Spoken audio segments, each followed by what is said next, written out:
Life is a constant process of dying. After your death, you will be what you were before your birth. Mostly it is loss which teaches us about the worth of things. Every parting gives a foretaste of death. Every reunion a hint of the resurrection. Our life is a loan received from death with sleep, as the daily interest on this loan. In the whole world, there is no study so beneficial and so elevating as that of the Upanishads. It has been the solace of my life. It will be the solace of my death. They tell us that suicide is the greatest piece of cowardice, that suicide is wrong, when it is quite obvious that there is nothing in the world to which every man has a more unassailable title than to his own life and person. Each day is a little life. Every waking and rising a little birth. Every fresh morning a little youth. Every going to rest and sleep a little death. Mostly it is loss which teaches us about the worth of things. Sleep, those little slices of death, how I loathe them. The boundaries which divide life from death are at best shadowy and vague. Who shall say where the one ends and where the other begins? To die laughing must be the most glorious of all glorious deaths.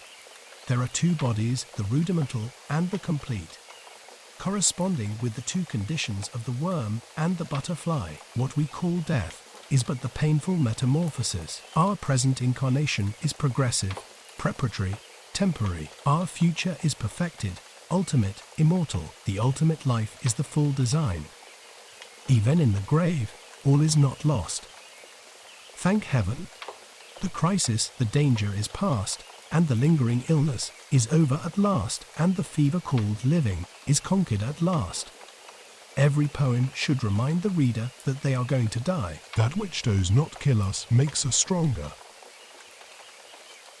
Men after death are understood worse than men of the moment, but heard better.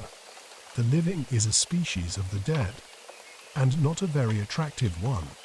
The thought of death, it gives me a melancholy happiness to live in the midst of this confusion of streets, of necessities, of voices. How much enjoyment, impatience and desire, how much thirsty life and drunkenness of life comes to light here every moment. And yet it will soon be so still for all these shouting, lively, life-loving people. How everyone's shadow, his gloomy travelling companion, stands behind him. It is always as in the last moment before the departure of an emigrant ship. People have more than ever to say to one another. The hour presses. The ocean, with its lonely silence, waits impatiently behind all the noise, so greedy, so certain of its prey. And all suppose that the past has been nothing, or a small matter, that the near future is everything. Hence this haste, this crying, this self-deafening and self-overreaching.